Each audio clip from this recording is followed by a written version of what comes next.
Welcome to Healing the Spirit, a space where we awaken our creativity, deepen our connections, and remember who we are through the lens of astrology, archetypes, and art making.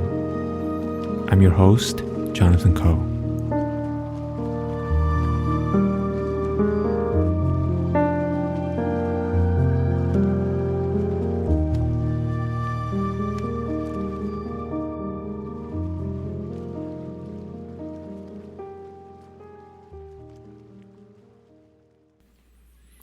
Hello everyone, welcome to this episode of Healing the Spirit. I am overjoyed and honored to share this conversation with you, with my friend, as well as, it's a little hard to describe Martha. Martha is a fellow Virgo rising, and so I see Martha as someone who is really living her Gemini midheaven invitation. And so Martha is a very wise and grounded and attentive human being who has a deep relationship with the spirit world and has this beautiful practice with astrology. And I think probably the best way to introduce Martha would be for me to simply read you her bio. And so this is her most recent bio from her website that she wrote in first person. So this is Martha speaking, and it's being read by me, obviously. First and foremost, I am a mom of two amazing kids, ages 10 and 15. We live in beautiful coastal California and feel so lucky to be here. I come from a big international family. I was born in Bangkok, Thailand, and grew up in Bangladesh, Pakistan, Kenya, and Northern Virginia. I received my master's in social work from Smith College in Massachusetts in 2001. I then worked as a clinical social worker, psychotherapist, and body worker for most of the past 20 years. I specialize in prevention, treatment, and investigation of child abuse, attachment, and trauma. In 2018, the spirit world made it very clear that it was time for me to move on from that very important work to the calling of my soul, assisting people to navigate the beautiful and often challenging experience of awakening to their ultimate cosmic selves and souls. For many years, since I was 21 years old, I've had an ability to see many things beyond the physical world, spirits of all kinds, past lives, the structure of people's bodies and cells, and so on. In the work I do now, I bridge both the earthly world and that of the spiritual and cosmic worlds to support us in coming into our personal and collective relationship with the spirit world and our own ways of living as conscious beings of both the earth and the divine. I feel strongly that the world needs our wisdom, not only of our minds, but of our whole beings, our minds, hearts, bodies, spirits, and selves as beings of the earth, cosmos, and infinity. I love this work that I do now, and I'm honored and full of joy holding space for others to recognize their own beautiful, literally divine selves and to live the full life they are here to live. I really felt that bio.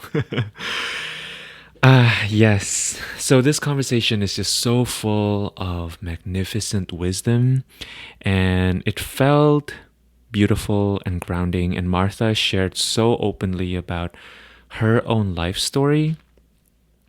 And I think in hindsight, I really learned a lot from this conversation in ways that are so subtle that I didn't even realize, because we recorded this conversation a while back, maybe in August or July, I can't really remember, but of 2022. And so you'll even hear me speaking about how I was about to launch the year-long astrology program that I'm currently attending to with my collaborator, Britton LaRue. And so it is kind of interesting that we were in the space and Martha shared her wisdom. And then I had this really long period of kind of setting this conversation aside But recently, a lot has come up for me around how I'm supposed to work with astrology, what is really aligning with my soul and maybe speaking to me on a deep soul level truth. And when I listened back to this conversation, I realized that a lot of it was really Martha teaching me through this conversation, which is just always so incredible. And honestly, that's the reason why I want to have these conversations with these people in my community who are amazing and who are constantly teaching me all sorts of things that I sometimes would put away and didn't even realize that I was slowly digesting the wisdom that was shared. So this is one of those conversations. I feel that it really spoke to me as someone who I've always felt that astrology is a portal to something larger and greater and perhaps numinous and not really something I can put into words, but the act of trying is illuminating anyway, right? And if you are one of those people who perhaps have been learning astrology for a while, but have felt like a certain kind of perhaps discomfort around using astrology and finding your own way to use astrology, I think that this episode will either really speak to you or will really assist you in kind of receiving or opening up to a perspective about astrology that is much more mystical, spiritual, magical, and also really grounded at the same time. In this conversation, we spoke about how Martha connects her energy work and astrology, Martha's journey with channeling. As you have heard in Martha's bio, Martha receives beautiful education. And so we spoke about how, the traditional education model, right, has influenced our ability to simply be a channel to what wants to come through us, and Martha's own process with that. We spoke about the idea of deconstructing the idea of the divine masculine and the divine feminine, and not just deconstructing, but also deepening into it, because that was actually also how Martha and I got connected. We got connected through our mutual friend, Verena Borrell, who has also been on this podcast. So if you've not listened to Verena's episode, my conversation with Verena about Mercury and the outer planets, I highly recommend that. It was a very channeled and buzzy conversation that I think you'll really enjoy if you love astrology. And yeah, Martha and I connected because Martha at the time was creating this symposium that really explores the idea of gender, sexuality, and spirituality. And I was one of the speakers.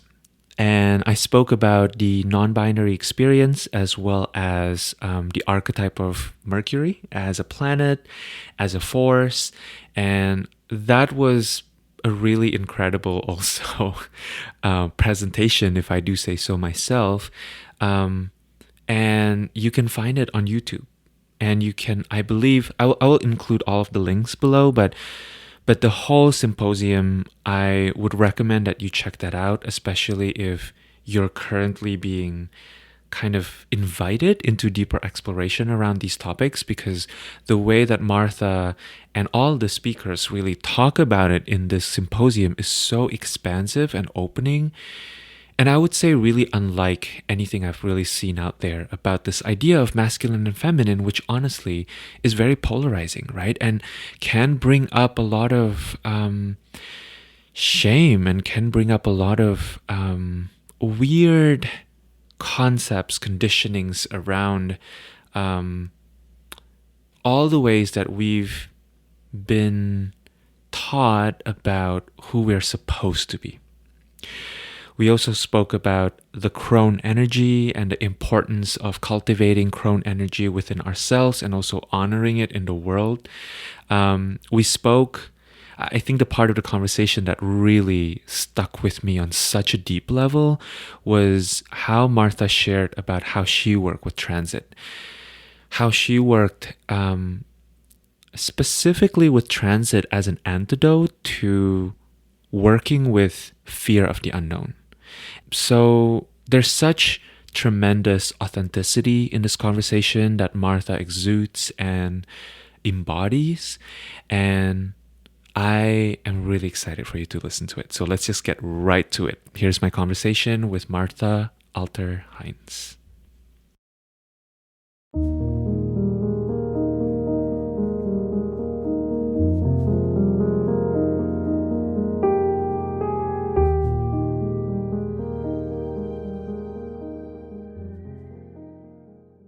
So, welcome to the podcast, Martha. Thank you for being here. So, you and I met through our mutual friend, Verena.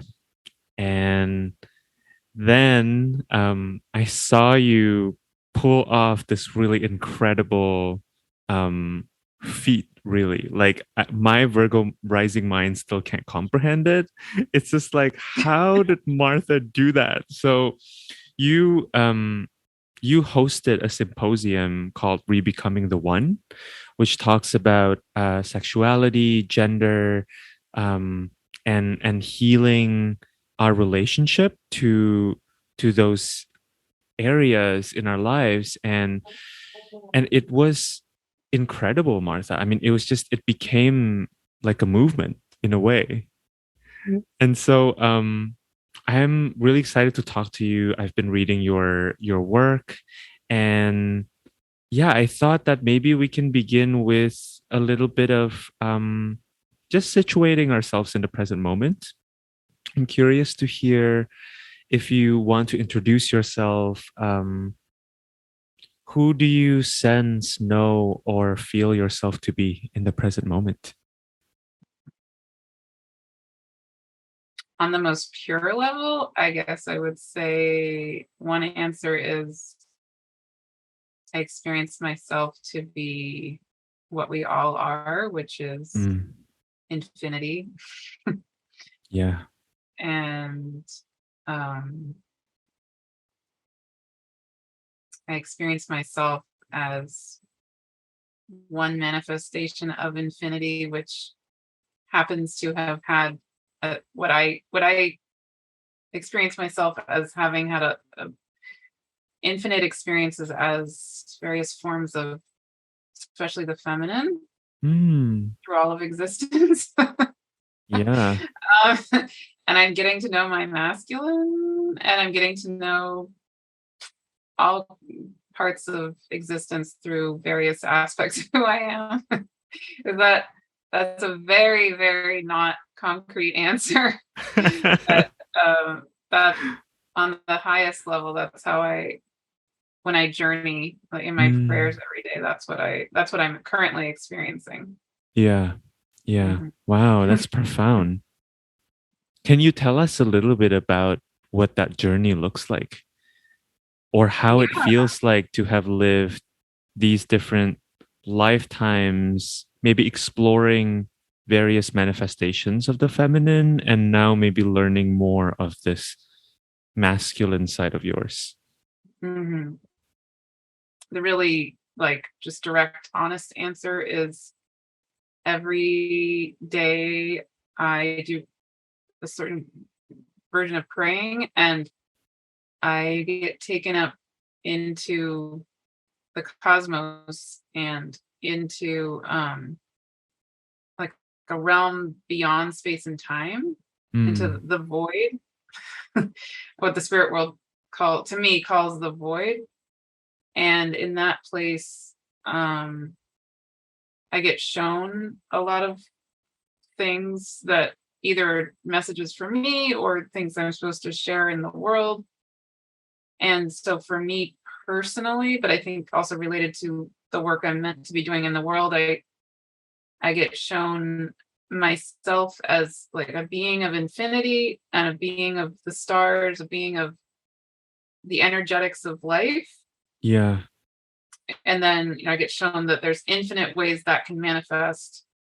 But the energy that has configured as quote unquote me typically has configured as various forms of very powerful feminine energies. And Mm. on this planet, like in my lifetimes here that I can remember, they all seem to be mainly quote unquote like lives as quote unquote women, Mm-hmm. like healer women who are pretty ostracized, and like, they're very powerful, but they're treated pretty badly. Yeah. And, and then I'm having my own journey now of coming back to myself as also masculine. So I'm like, that's a whole conversation in and of itself, but I've I've gone really, really deep and found, what I experience as my feminine and what I experience as my masculine and my inner child. Uh and then I would say I've also been contemplating, is there a part of me that I would call quote unquote my non-binary? I don't know. Maybe there is also that.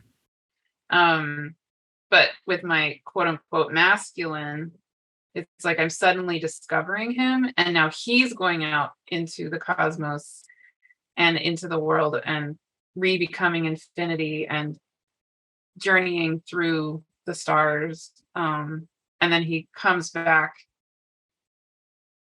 to my feminine and my inner child and all the rest of who I am. And it's like he brings a certain alchemy to that dance that's inside of me. Yeah. So Yeah. it's anyways, really complex, but it I is, feel you. yeah, it's a very healing for me right now to be Yeah. doing Yeah. that. I really hear the multidimensionality in what you are just describing about your experience, and even this idea that our identity is not one, that our identity, or it is one, but it shows up, it has many different facets, right? It has many different components to it. And this is something that I definitely felt from reading your book, um, Living the One Light, as well as just from knowing you as a person. Like, I know that you dabble in a lot of different things, and not just dabble, like I would say that you probably are probably extremely good at a lot of different things. And it looks like you combine user experience design in your work, you channel, you do spiritual mentorship, you do astrology, you do motherhood, you were trained as a mental health professional. And it's like, first of all, when I read that, and when I kind of felt into that, I just felt this kindred spiritness with you, because Mhm. as a fellow Virgo rising, I'm like, I too have a Gemini midheaven, and I'm doing all these different things, and everyone's always like, what? But I feel like you and I kind of got each other like on a frequency level, like the moment we jumped on that very first Zoom call, when we Definitely. connected. Yeah. So Instant. instant, yeah. And I was just like, I also, something I want to mention too, Martha, is that I feel like you have this presence where it's really easy to just settle with you, like on a nervous system level. Like, I feel instantly comfortable. I don't know if you get that a lot, but I, what I'm really curious about, and my question is really around, I'm very curious to hear about your life story, actually. And I'm curious to hear about your journey as human Martha, and how you got to this point, exploring all these different um, ways of looking at the world. And really, how I see it is you explore different ways of understanding our consciousness, and Mm, and understanding your own consciousness, and how that works within yourself, and how it can be of service to other people. So yeah, I would just love to hear your life story, and feel free to highlight or omit whatever feels relevant at this moment and alive. Yeah. thank you. It is an honor to be asked that question. I don't think anyone has really asked me that in that way. So thank you for Mm. the question. Um, my life story.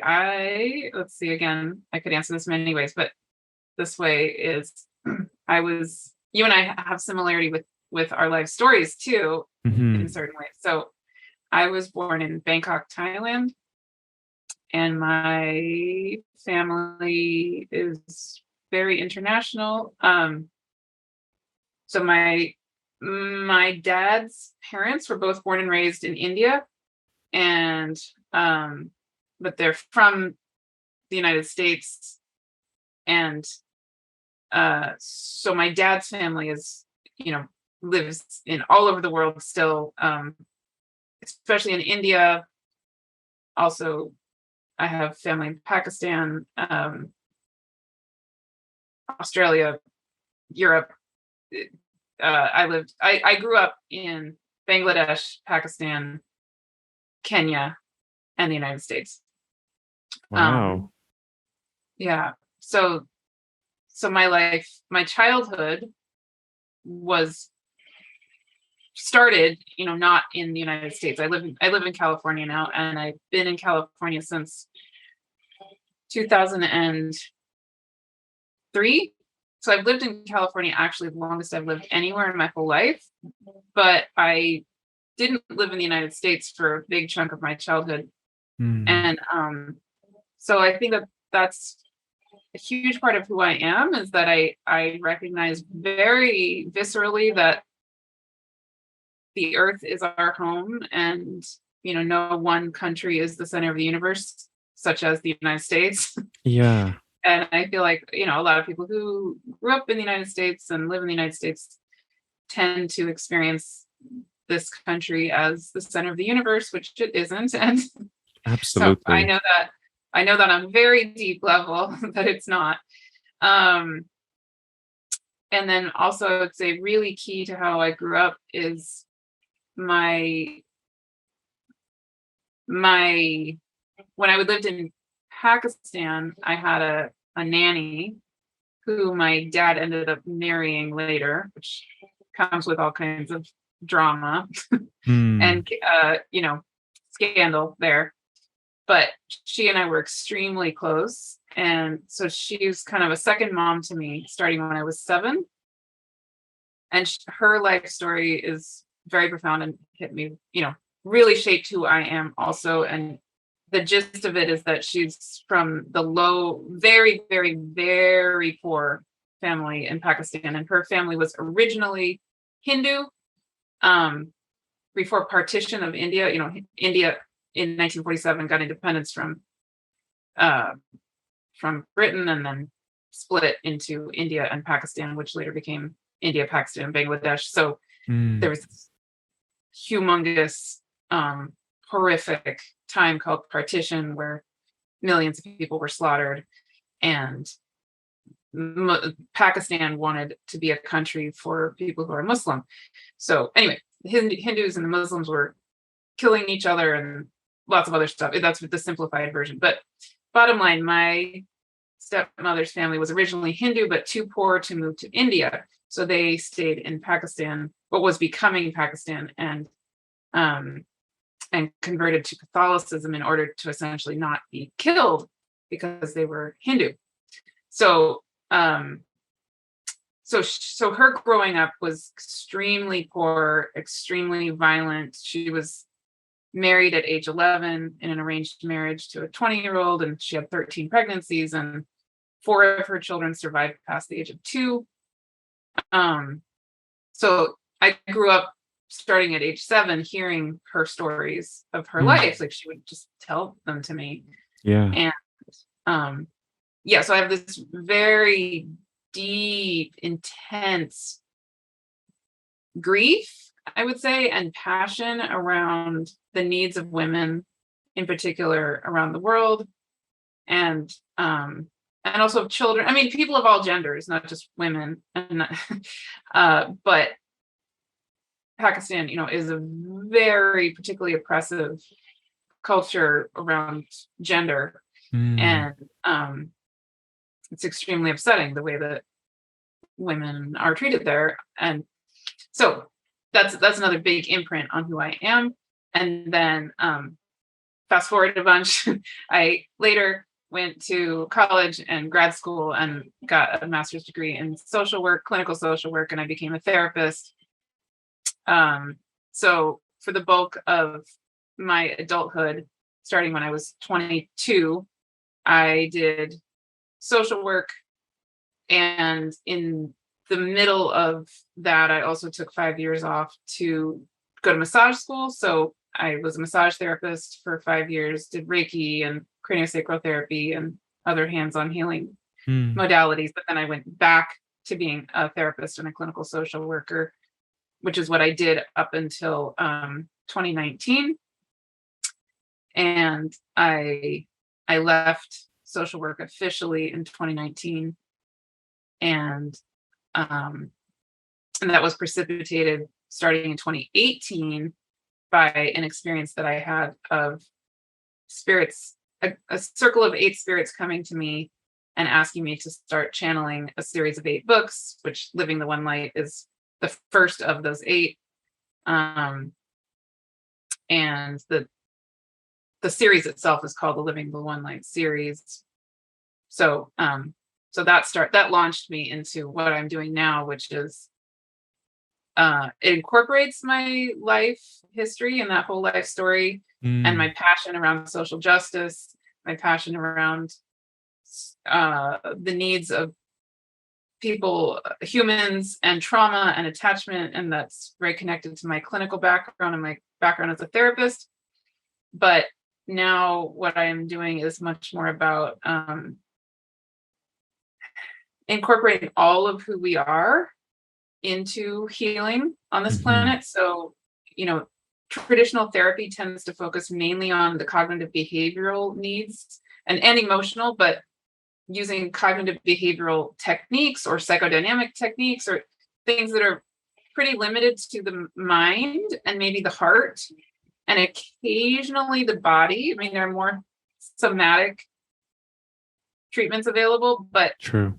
what I'm really being called to do in this part of my life, moving forward, is incorporating ourselves as beings that are of this earth, of the heart, of the mind, of the spirit, of the soul, of infinity, of Yeah. literally all of who we are.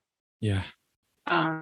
Yeah. And then I would just add also, very important is I am a mom of 2 kids. And so that's a huge part of it. And I have 3 cats. And I love the ocean, and I live 15 minutes from the ocean, and I love just being in nature, and I live in an amazing, beautiful place. And yeah, Yeah. so there you go. Thank you There's for me. sharing And that. yeah.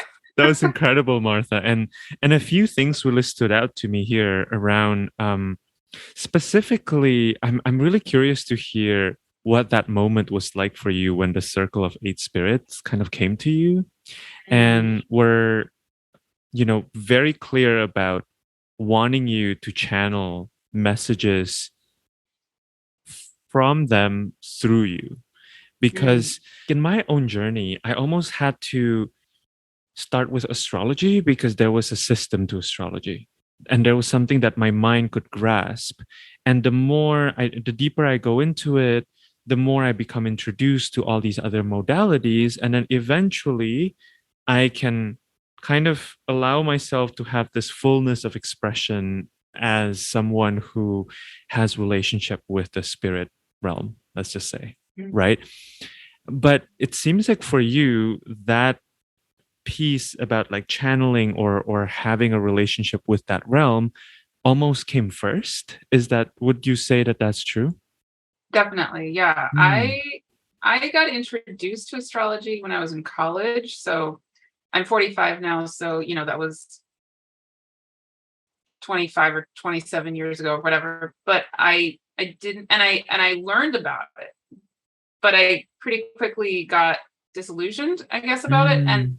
then it was in 2018 when I got reintroduced to astrology. And so it's been a little over 4 years since I've really intensively been studying astrology. Um, but my spiritual experiences, consciously, I would say they started when I was about 18 or 18ish. And Mm. then more consciously was when I was about 21, when I first learned Reiki. And then I would say it just increased through my 20s, my late 20s especially, that was when I took off time and was a massage therapist. And I was having, when I had my hands on people, I realized I had these very strange abilities that I did not even know were a thing, like being Mm. able to see inside people's bodies with Right. my hands, and Right. yeah, see people's spirit guides and all that. So all that kind of came back online in my late 20s. Um, and so by 2018, 4 years ago, I was 41 when that circle of spirits came to me. And so that was in April of 2018 when the spirits came. And then I started really studying astrology in June or July of 2018. So yes, Mm. so astrology came after. Yes. The reason I got interested in astrology was because what happened is that I was having in June 2018, I had a really, I would say, dramatic experience, personal experience, like a relationship situation that happened, Mm. and I couldn't understand it. But in my praying, I was getting shown, in my prayers, I get shown the energetics of things. So I was getting shown this energetic of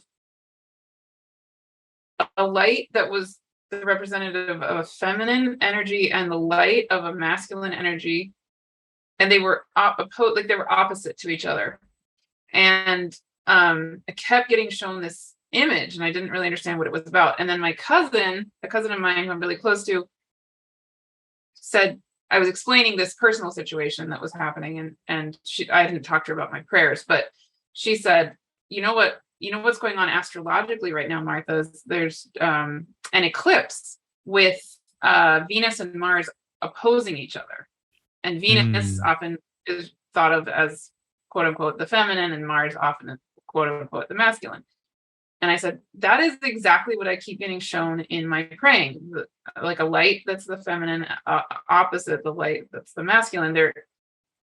It's not opposite in the sense of like pushing away, just they happen to be sort of facing each other across from each other. Yeah. Anyway, so then I got intrigued, and I noticed that what I would get shown in my prayers was the same energetic. It was what was going on in the astrology, in the transits. And that's still true. I still get shown an energetic, and then I'll go, I wonder what is going on with whatever it is, Vesta or whatever. And I'm feeling the energetic of Vesta above my head. Yeah. And I'll look at the current transits, and it turns out Vesta is on my MC that day or whatever it is. It's really weird. Yeah. Wow. Yeah. So Wow.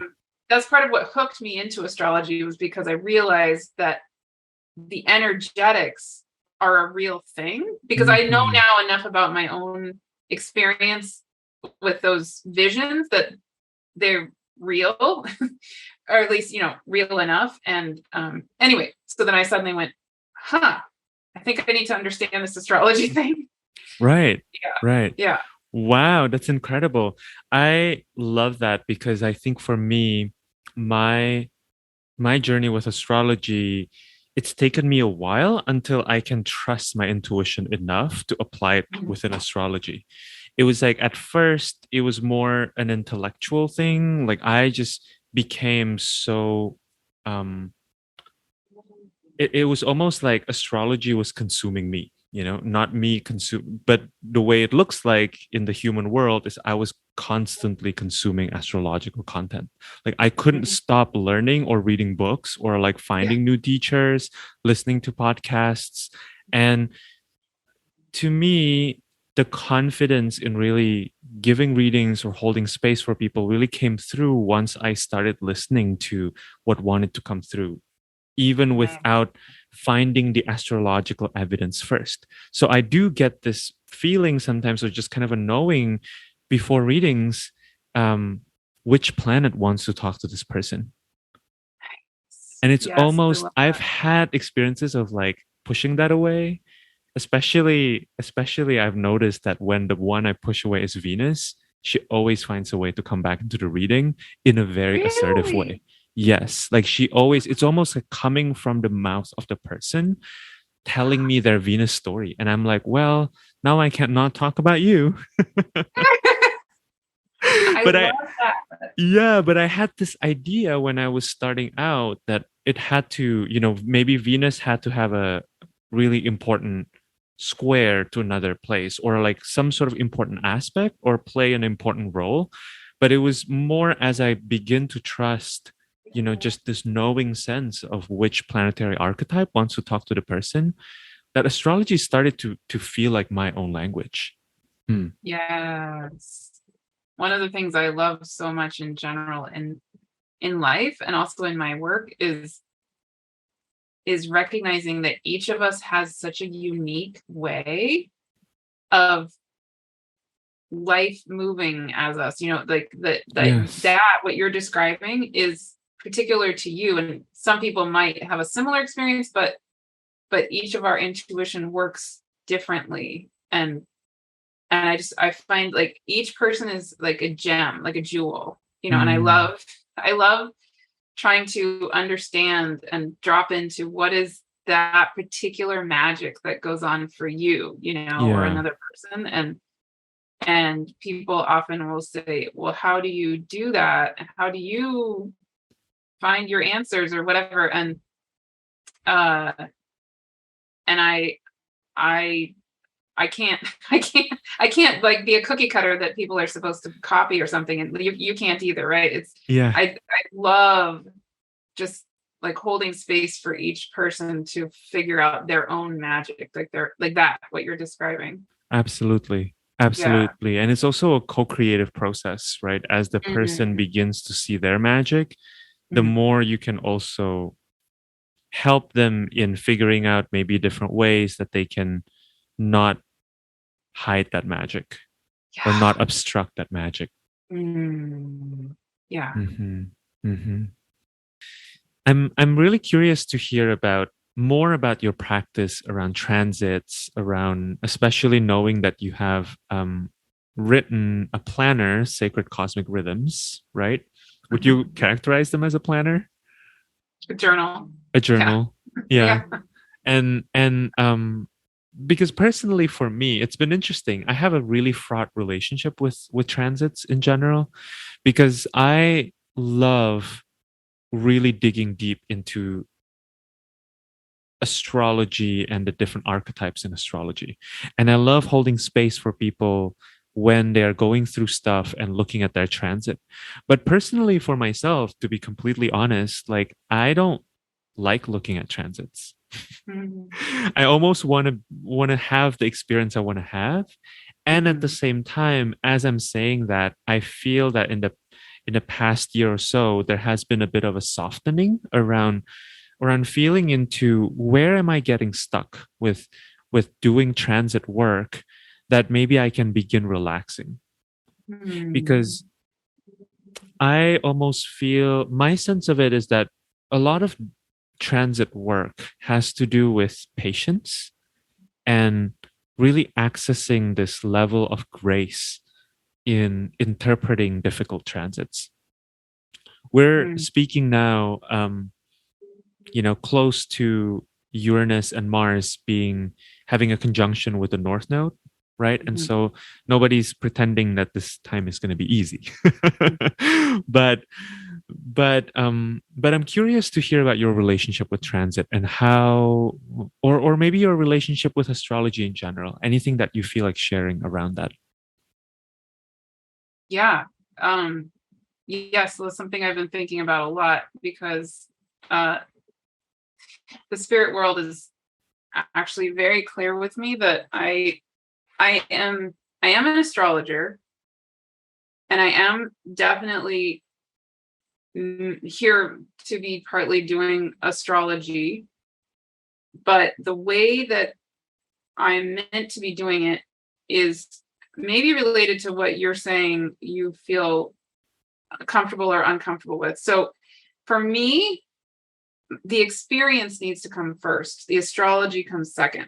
The Mm-hmm. way I think of astrology and specifically transits is that the transits reflect reality as opposed to the other way around.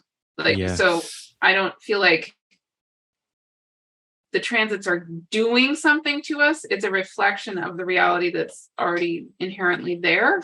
Mm-hmm. And so also kind of going back to what I said earlier about how I first got into astrology. For me, what I do first is I pray and I go deep into myself and I become really clear in myself what my reality is. And in my own way of being with the spirit world, I get shown energetically, like, do this next Tuesday, do this today, in a month, blah, blah. But I see the energy of what is meant to happen. And then I look at the transits of, let's say, that day. Like, for example, I got told in my prayers what day to start and end the symposium, the Rebecoming One symposium. Right. I had no clue what the astrology was until I set the dates.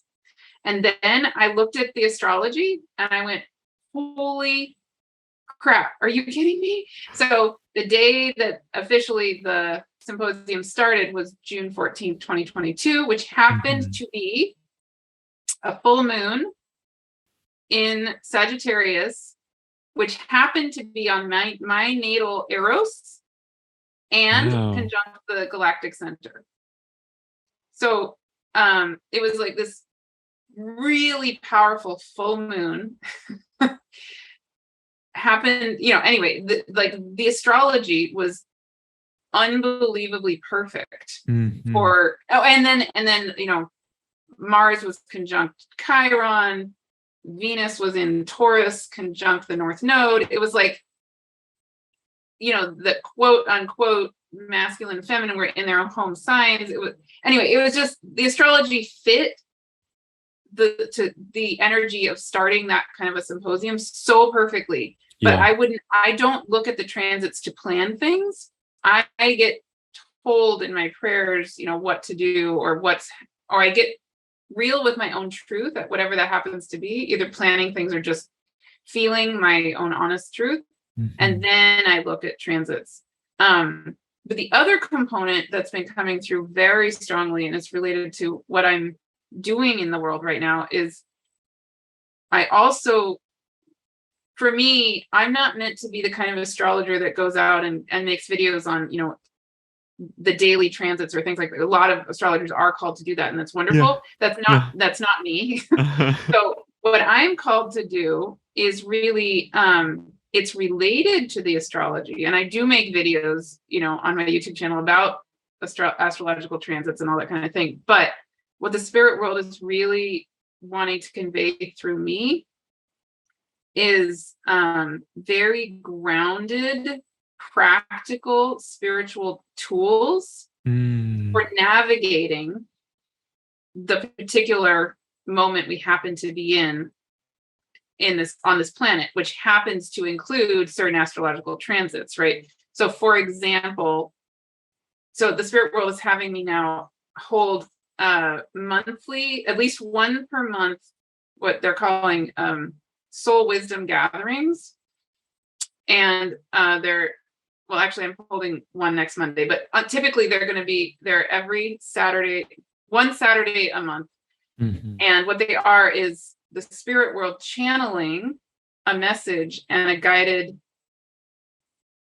healing experience that is related to certain astrological transits, but is really about helping us ground and connect to ourselves as the divine, and have a particular tool that is relevant for those particular transits, right? So, for example, that transit you're talking about with the North Node conjunct Uranus conjunct Mars, the spirit world had me hold a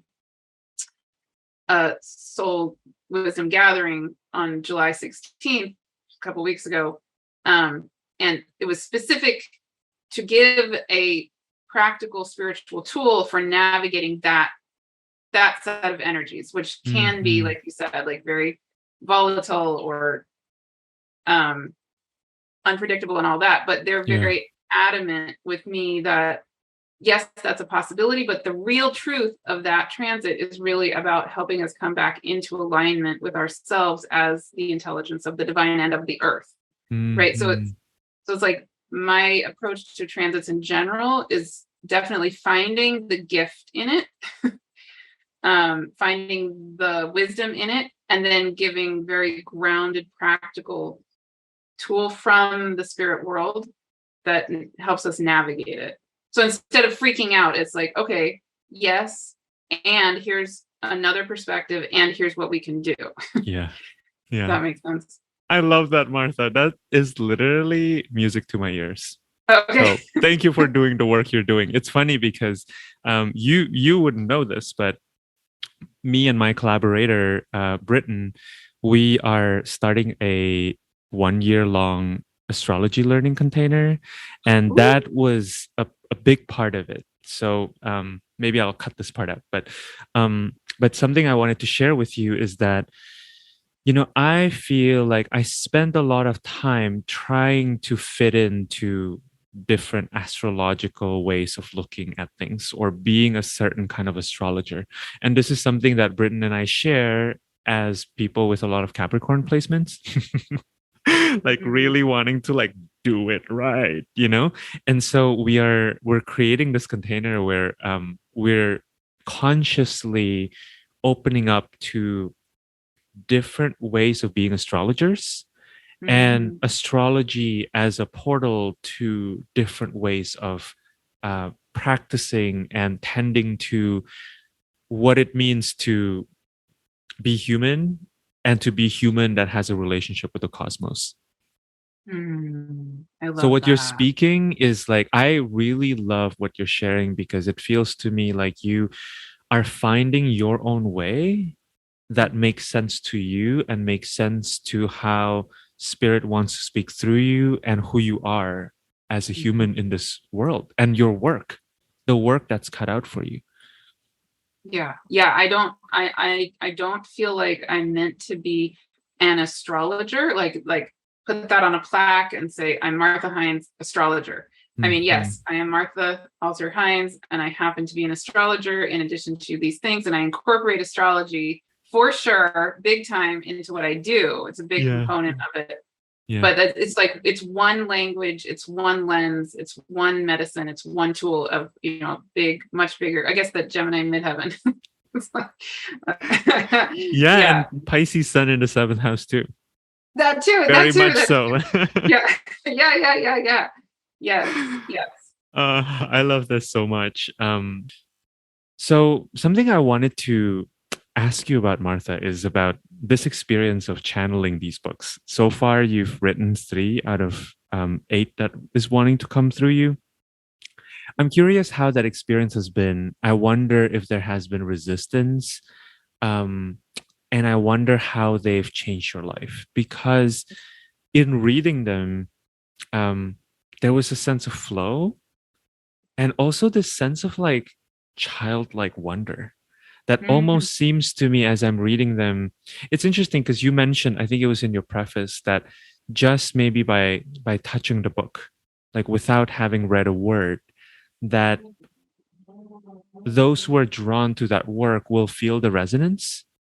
And I do feel like resonance is such an important part of our existence here because my sense of it is that resonance is what helps us um, learn the lessons that our souls want to learn in this lifetime. That by Mhm. following resonance, we get to have the experiences, both pleasant and unpleasant to our human minds, that our souls really want to learn. And so I'm curious to hear about how that experience of channeling was for you, especially as someone who has spent a lot of their time being educated. You were a social worker. You were getting all these very traditional colonial training, right? And then to Yes. channel something that is so yeah, like there's such a childlike wonder about it. And something that struck me is like, for example, there was a point where I can't remember if it was the light beings or if it was the it was Gaia who was just saying straight up, like, I'm crying.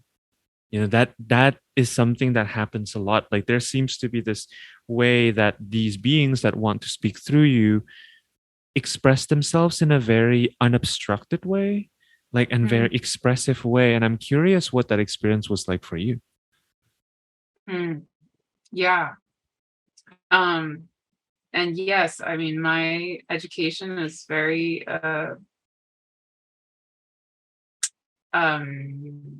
how do I put it? I got my master's degree at Smith College, which is a very elite East Coast school. It's Hmm. it's one of the seven sisters that goes with the seven Ivy League schools. And Yeah. Barbara Bush went there. I think maybe Nancy Reagan. It's very, very high elite type school. Hmm. And I was, straight A kid, president of the student body in college, like I did all of that traditional stuff. So yes, yes, this is a challenge for me because channeling is, for me, is, in a sense, it's out of my hands. Like, I would not Mm. have written those books the way they're written. I just wouldn't. And Yeah. I feel a little embarrassed or like nervous about them in a certain sense. I haven't read them since well, no, that's not true. I didn't read them from the time I published them until about a year ago. A year and a half ago, I went through and reformatted them. So I did change a little bit of Living the One Light. And I reformatted Gaia Speaks and Cosmos Speaks just to have the formatting be a little cleaner. Yeah. But I actually feel like I need to go back and read them, and maybe even read them out loud to myself, because they're not written by me. And Hmm. so my human brain gets a little bit, because they're not academic, they're not intellectual at all, and I feel like I need to soften into that and come to my own understanding of them Yeah. now that it's been 4 years since I channeled Living the One Light, and it's been 3 years since I channeled Gaia Speaks and Cosmos Speaks. So yes, it's been difficult, but I mean, in a certain sense, and in another way, it's also very freeing to just let go and let this other frequency move through my body. I did also channel the first draft of Love Speaks, which is the fourth one, and then Goddesses Speaks, which is the fifth one, 2 years ago. So those are not published yet, but the drafts are done. And I looked back at the draft of Goddesses Speak just this week, actually, because it's relevant to some of the work I'm going to be doing this fall. Hmm. And I love Goddesses Speak. so that one I feel like my human self is more, it's more similar to how my human self would write it, which Right. is really interesting. And I think probably parts of Gaia Speaks also are more close to how my human self would write it. But yeah, I feel like I need to now go back and reconcile with my human self. Mm. What is this message that the spirit world is trying to move through me? Because I am just literally the channel, the conduit. But I do feel like my human self needs to be a little bit more understanding, like getting it. But a lot of the time when I channel, I don't get it until years later, like what Mm. the point was. And with this series of 8 books, I can see what it's going to end up looking like. It's going to be a spiral of like a rainbow colors. So Living the One Light is the first book, and it's a certain shade of like golden yellow. Yeah.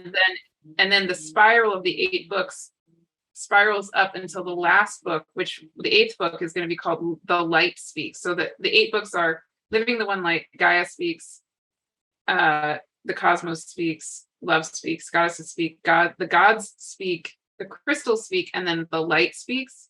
So the Light Speaks and Living the One Light are like bookends to Mm. to a spiral, Right. and so it's an octave, like in music.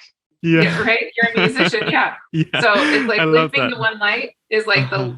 middle C, Uh-huh. and then the light speaks is like the next C up, Yeah, right. and the Right. colors, yeah. So the living the one light is like a yellow gold color, and then the light speaks is like a higher vibration of that Mm, same yellow gold color. mhm, Does that make mhm. sense? It So like I does. can see the visual of it and I can feel the energetic of it, but I'm only halfway done writing them, and my human self doesn't quite get the point yet, but I can feel it, that it's a transmission of energy, it's a transmission of healing. It's a particular medicine. It's like a little Mhm. medicine bag. Like once they're all published and they're all done, it'll be like a grouping of a particular medicine for the world. Yeah. Yeah, Yeah. the human me doesn't understand it yet Yeah. at And all. it's interesting because the reason why I'm really interested in that question is because also for me, even, I haven't fully finished Living the One Light, but I've noticed that even though the language itself was very simple and there was like this expressive childlike quality to it, the way that it moves through me is almost very subconscious.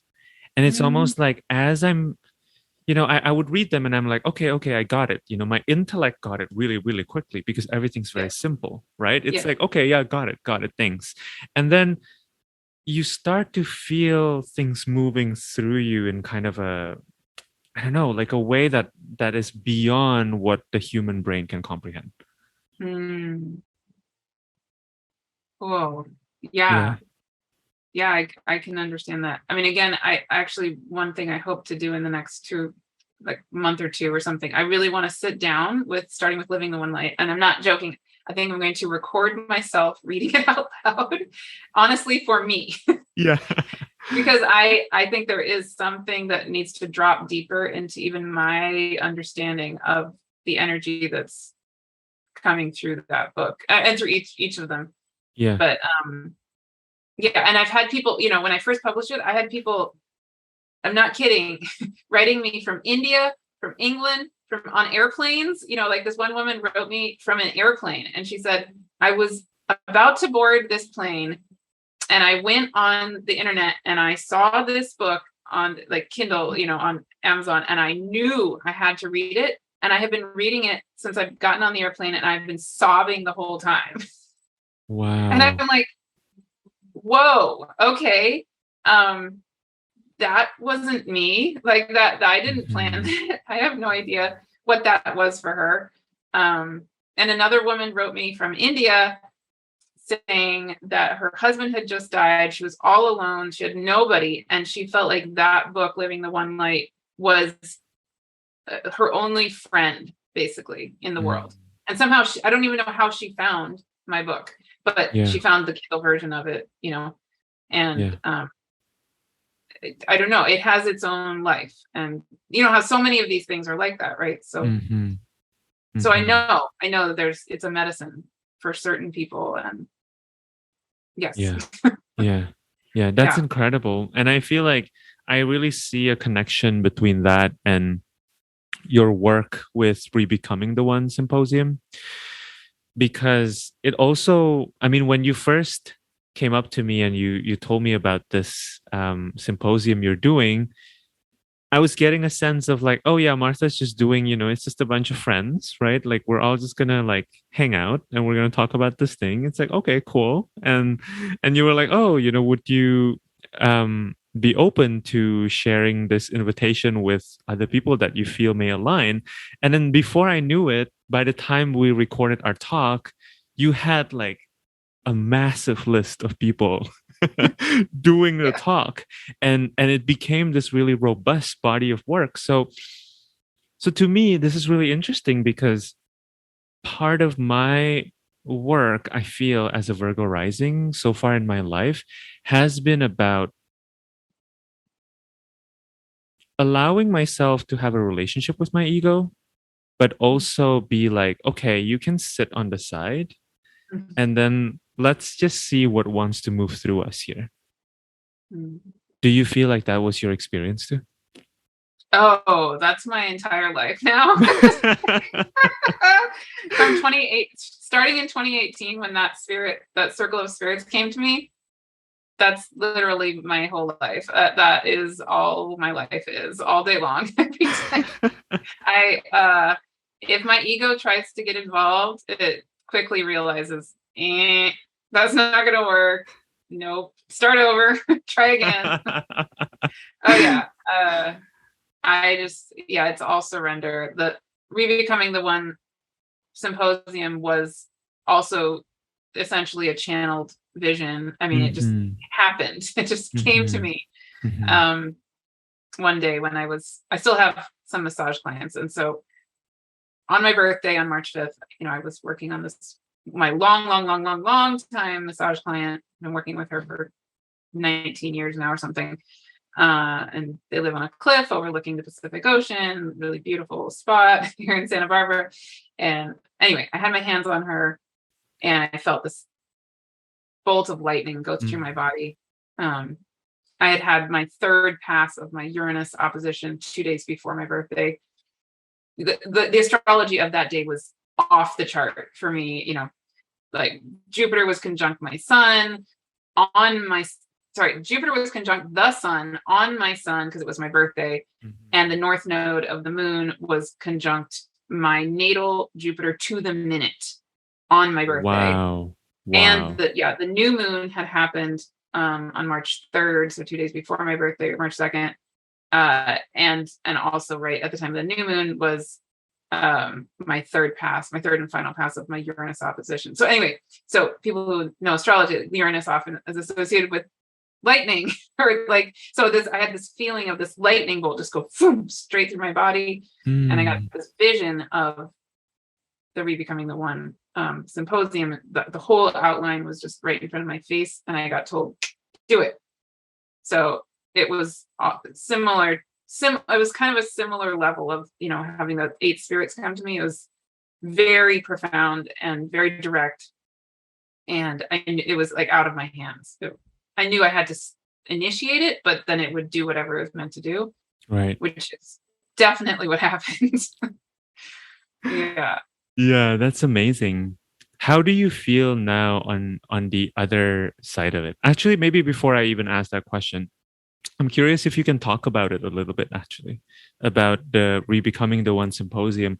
What inspired you to do it? What was kind of the inspiration behind that symposium for you? Yeah. Well, so I just explained how it came to me, but what it's related to really is actually those next 3 books that I haven't published yet in that series. So like I said before, the first 3 are published, Living the One Light, Gaia Speaks, and Cosmos Speaks. And those are kind of a trio that are reminding us that we are beings of the light, of the earth, and of the cosmos, and of infinity. So those are done and out there. But the second set of 3 also are a trio. And I've been sitting with those for the last 2 or 3 years. So I channeled the first draft of Love Speaks and Goddesses Speak. I haven't started the third of that trio, which is the Gods Speak. So the second set of 3, Love Speaks, Goddesses Speak, and Gods Speak, are really about our inner sacred marriage, quote unquote, our relationship to the divine feminine and the divine masculine and the infinite manifestations of both. But the human me identifies as pansexual and cisgender, but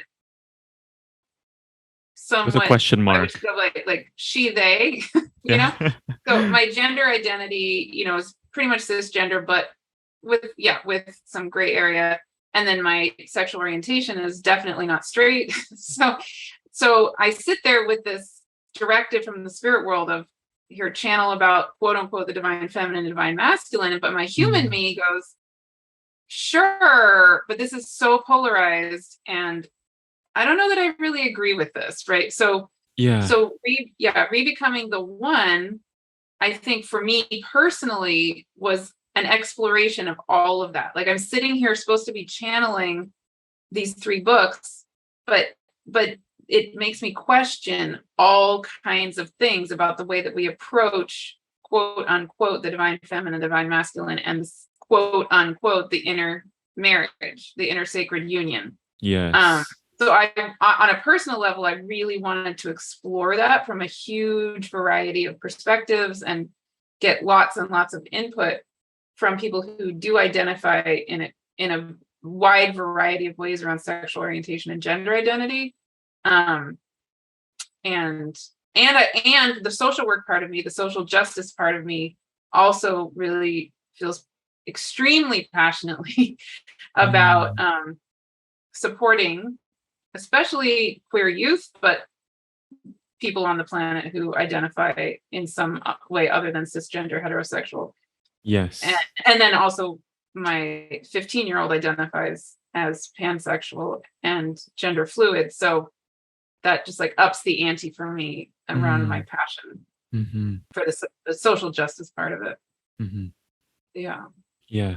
I love hearing that story. Thank you for sharing that. And I can feel your passion. Something that is coming up for me is around, I had a very similar experience in one of my intuitive training course where my teacher directed us to work with the masculine and the feminine energy and to kind of balance that within our physical body. And I have to tell you, Martha, my brain didn't like it because my brain is like, what is that even? What is the feminine energy, the masculine energy? Like, what? And then when I just did it, my experience of it was so profound and it felt so healing in my body, and I Yeah. can't explain it. And I'm curious. I feel like as someone who has been working with these energies, who has been working with these terms, I'm sure you also experience not just internal maybe resistance, but also maybe external resistance. I'm curious if you've had people come up to you and be like, well, masculine and feminine is so outdated and so forth. And I'm curious to hear your thoughts about why it is that the idea of the feminine and the masculine resonate on such a deep level with us. Like a part of me doesn't want that to be true. Yeah, I know. Right. Exactly. Yes. Yeah. Um, yeah, those are great questions. Yes, definitely for sure. To answer your first question, absolutely. I have gotten a lot of questioning of, focusing on the polarity. I've questioned myself about it. My 15-year-old has questioned me a ton, actually in a really helpful way. Um, Maybe you and I even had some of those conversations. I can't remember in the very beginning, 2, 3, 4 months ago. Yeah. I had one conversation in particular with somebody who was considering being a speaker on Rebecoming the One, who ended up deciding not to be. Mm. And they were the most, I would say, angry at me. Actually, they said, "I'm angry at you." Oh They were wow. actually direct about being angry. um, and they said, when you discuss these polarities, you're essentially gaslighting. Mm. And I really sat with that, and I could see the truth in that. And so part of what that did for me was help me come back into myself and deeply sit with what is my truth. Mm. And then this person, I think, would identify as somebody who is pro gender abolition. Mm. So just this person would rather just get rid of gender binary in general. Mhm. So I really sat with that, and um, it was very important to me. It still is very important to me to respect every perspective, because I don't I don't feel like I have the right at all to judge another person's experience of gender. That just doesn't feel good to Yeah. judge it. Yeah. Um, so all I could really do is come into me and feel what feels right for me, and then be open to hearing what feels right for other people. So what I realized for me in this moment is that both the experience of the non-binary is extremely healing for me. I mean, Mm. it's like liberating, freeing. I think I mentioned that in the interview you and I did for the symposium. Yeah. I talked about it a lot Mm-hmm. in the interview I did with Joe G for the symposium. Mm-hmm. Um, that just I think the non-binary in general has a hugely healing potential for our planet. And for me, I know for a fact that going deeply into each of the polarities, and not only, feminine versus masculine, but the infinite manifestations of the feminine and the Yeah. infinite manifestations of the masculine, that also, for me personally, has been deeply healing. I Mm. think maybe partly because I did grow up, and most of us on this planet right now did grow up in a way where gender is so polarized, right? So, Yeah. I mean, and I would say maybe I had even more of a polarizing experience growing up because I did grow up in places like Pakistan where gender is literally women have to be covered their entire bodies. They don't go out of their houses a lot of the time. I Yeah. lived in Peshawar, Pakistan, which is on Right. the border of Afghanistan, which is one of the most conservative places on this planet, literally, when it comes to the way Mm-hmm. women are treated. So, so my experience of gender has been especially stark, uh, and so for me to deeply re-experience what all the facets of the feminine can be or are for any of us has I needed that. I still need that. And then now I'm starting to do that with the masculine in me, and I need that too. So for me personally, it feels important and right for there to be room for Mm-hmm. all of it in this time of Absolutely. healing in our world. Um, Mm-hmm. but Mm-hmm. yeah, but I don't feel like I have an answer. Like I don't feel like it's right for me to say this is correct for our whole planet. For everybody, that doesn't feel right at all. I think everybody knows their own medicine, and for some Mm-hmm. people that would be gender abolition, for some people that would be whatever. Yeah. um Yeah. yeah. Yeah. It's so interesting because I really felt that energetics, Martha, throughout the symposium.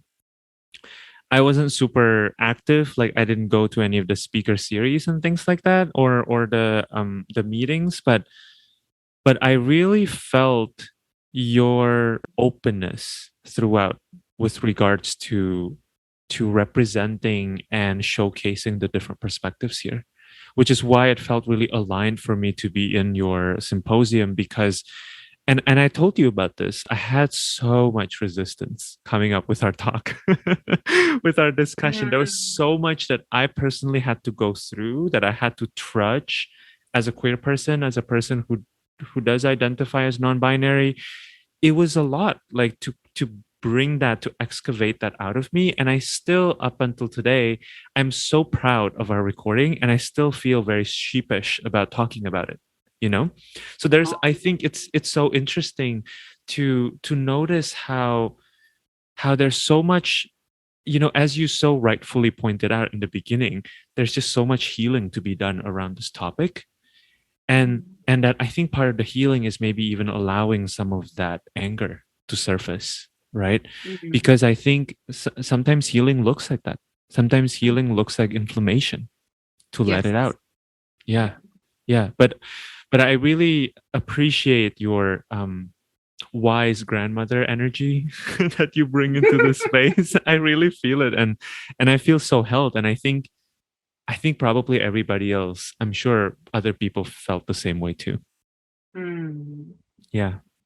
I'm glad And you you've feel been that. getting you've been getting such incredible feedback from people listening to it too. Yes, yes, actually, yes. I've been hearing from a lot of people who have been making me cry. Yes, especially I would say the two, well, three. three main kind of like categories of people who have written me are, number one, mothers of children who identify as transgender. It's like a pocket of that, of moms and a grandmother, and then some mothers have written me, like I would say caregivers of transgender kids. Yeah. They have made me cry big time. I mean, probably because my own child identifies as gender fluid. But anyway, and then number two is a fairly high number of queer men in their 70s who were participants in the symposium. Yeah. Wow. Basically said things like, we have wisdom to share. We have a voice. Like, we would love to have our voice shared in the world. And we haven't been heard. Yeah. That makes me cry. That's amazing. And then number three, I would say the other big group of people writing me are women, cisgender, heterosexual identified women in their 70s and 80s who have been writing me and saying things like, I am 84 years old and I had no idea how much I still could change and how much I still could learn. And I am now realizing from your symposium that by me learning and understanding more about the realities of gender identity and sexual orientation, what impact I have on the world, even at age 84, to change. Oh my God. I mean, like right now, I just have tears in my eyes, and and we've talked about this before, about how important to me it is for our culture to begin reintegrating the crone energy and re-honoring the crone energy, because I think that crone energy at its best, I don't know. I mean, I have a feeling this is a big statement and my mind is like, don't say that. But my feeling is that that's what's going to save us. Oh. Like, I think the key to our true healing is with the crones of the world. Truly. Of all genders, I want to say. Of all genders. All genders. Of all genders, and really people who have carried such deep wisdom within them and yet still want to learn and still want to change. You're gonna make me cry, but I know. But something I feel like sharing in this moment is that the past couple of years with the pandemic has been really challenging for everyone. But something that I've seen that has really, I don't know, just moved me on such a deep level is to see the transformation that has happened in my mom as she's approaching her second Saturn return. Wow. My mom is a Gemini rising with Pisces on the midheaven and also Saturn on the midheaven. And there's been so much change as she allows herself to become a person who is open to these different perspectives. Wow. I grew up, and also my mom grew up very, very like traditionally Christian. Yeah. I don't even know if that's the right word. She grew up Baptist. I grew up with a lot of like evangelical strains. And in her, as she's approaching her 60s, there's kind of this opening towards becoming more receptive towards, for example, receiving energy work, doing energy work. And me witnessing this new chapter in my mom has just been such, like, honestly, it's such a gift. And we live so far away from each other that I really see the power of that, because our interactions are really only through calling each other. So I really get to interact with her more on that spirit level or just on that conversational level. And there was it's so fabulous to see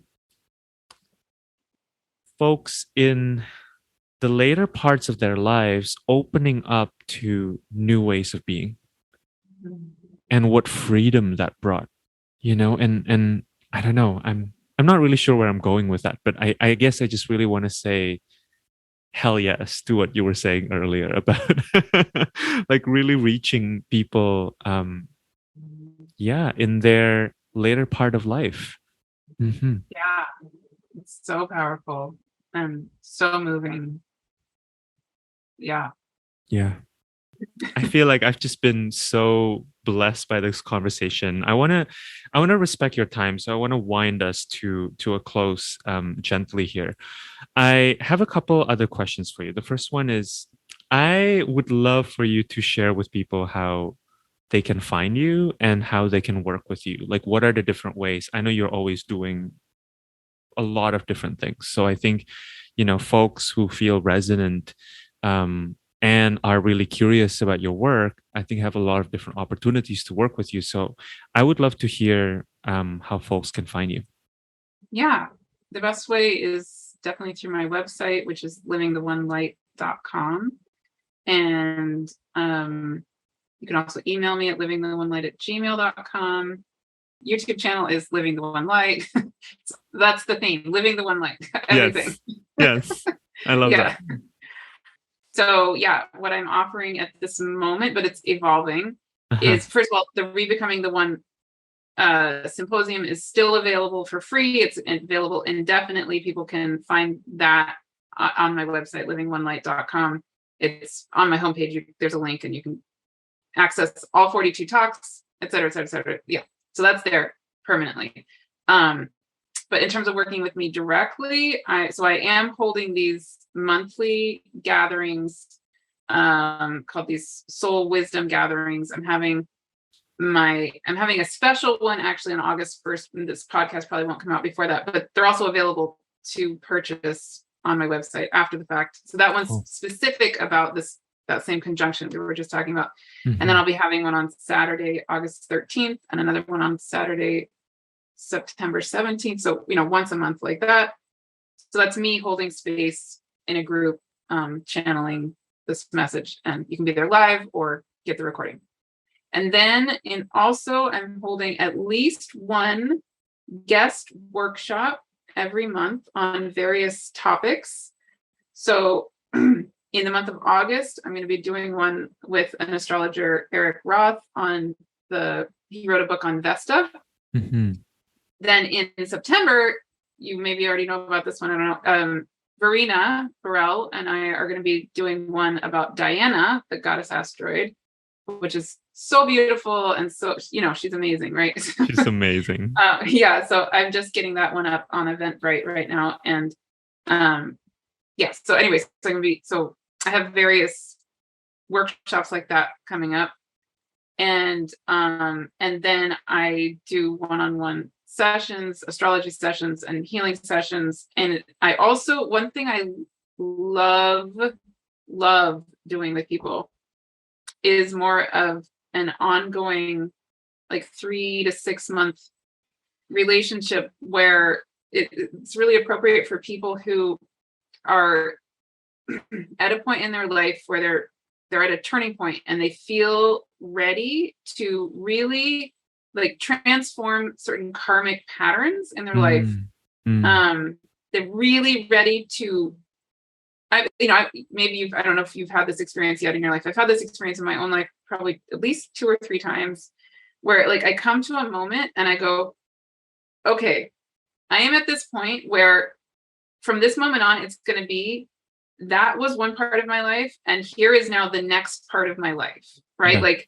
Like that, there is no going back in a Mhm. sense. And Mhm. in those moments, I know I personally have needed, it's been really helpful to have at least one person, if not like more than one person in different ways, hold space for me to help me make that switch, like make that transition. Um, Absolutely.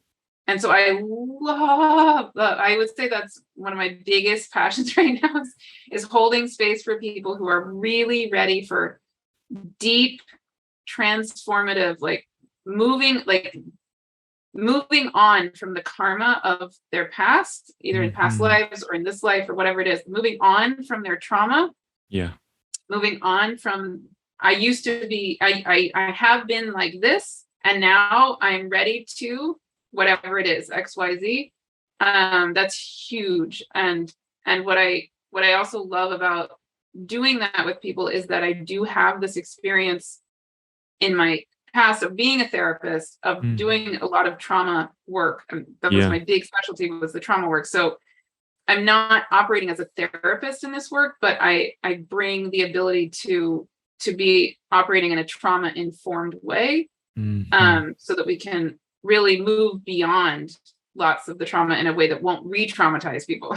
Yes. Which I get pretty nervous about when people who aren't trauma informed do that. Actually, one of the workshops that I didn't mention that I'm going to also be doing with another one of the speakers from the symposium is going to be a workshop on trauma informed, how basically for people who don't have a clinical background, what are the trauma informed basics? If you're Mm. an astrologer in particular, or any other healing modality, what are the things you absolutely need to know when you're working with humans around trauma? So that's another one of my passions. I didn't even mention that, but That sounds so yes, important. Yeah. yeah. Yeah. And I'm sure there are other things I'm forgetting that I'm doing. But those are the kind of the basics. The monthly meetings, the monthly workshops, and then the one-on-one work and the more mentoring longer term work with people. Awesome. Yeah. Thank you, Martha. So my last question for you is, if I offer up the phrase healing the spirit, what comes up for you? I'm curious to hear any first impressions, any excitement, any challenges, anything that comes up for you. When you say that, I feel a lot in my heart. Mm. I feel like a lightning in my heart, and I feel deep sadness and grief that I think I carry, Yeah. probably from lots of lifetimes, and the way that I grew up, seeing a lot of suffering in the world, very, very deep suffering. Some more other people's suffering more than my own suffering, I would say, but that's what I immediately feel like physically in me. Mm. And coming from you, it feels just very beautiful because I you have a very healing presence to me. So Oh, thank you, yeah, Martha. This has been such a joy. Thank you for coming on. thank you.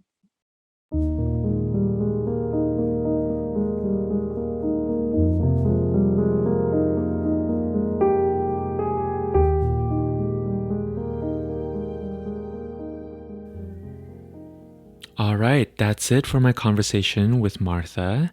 I hope that you enjoyed it. I hope that you found something nourishing, something that fills up your soul in this conversation.